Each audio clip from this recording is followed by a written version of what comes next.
Good afternoon, we're here outside Hampden today. Scotland take on Greece in the second leg of their Nations League playoff. Blair Meikle is here with me. Blair, we come into this game after a victory in the opening leg on Thursday night. I imagine the Greek starting lineup might look slightly different to what it did in that opening game, but what reaction can we expect from the visitors tonight? Yep, it's a very nice day here at Hampden, Kerry. The atmosphere is just building behind us, as you can see.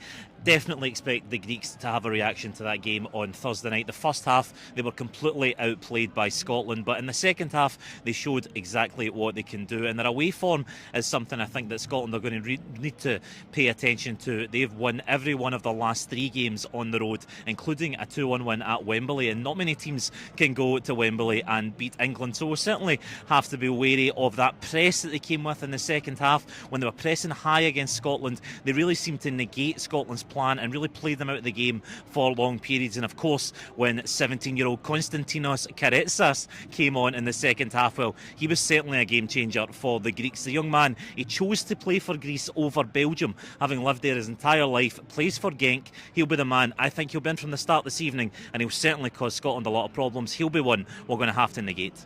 Let's have a look at Scotland then. Steve Clarke has brought in a new wave of players, some younger players coming into the squad.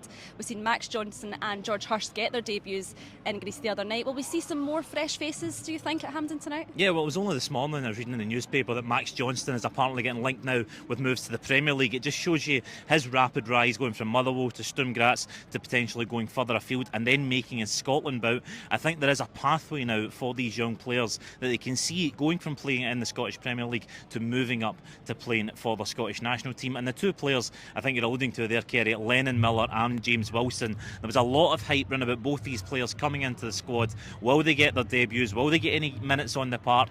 I think Thursday's game, it was very much in the balance. I think Steve Clarke, he just wanted to come out of that with 3 points, with a win tonight. It depends how the game's going, I think, whether we'll see either of them. I think if the game's tied up with maybe 10-15 minutes to go, you might see a little cameo for Lennon Miller or indeed Wilson.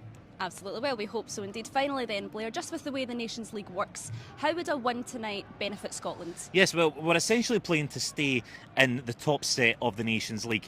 And why is that important? Well, Steve Clarke said it himself all week. He wants his players to be playing against the best week in, week out when it comes to these international breaks. He doesn't want them to be playing that sort of B-level as opposition. He wants to be playing against the A-ranked teams. And we'll only do that if we stay in the top tier of the Nations League, which a win tonight will guarantee. Also, we not forget, we do have Greece in the World Cup qualifying. So doing the double and beating them here tonight, that really lays a marker down when it comes to World Cup qualification. They'll know what we're all about when it comes down to that. Absolutely. Well, kick-off isn't far away. We'll be keeping you up to date across all of our social media platforms. So be sure to hit the like button and subscribe to PLZ Soccer's YouTube channel. And don't forget to download our app, which is available on Google Play and the App Store.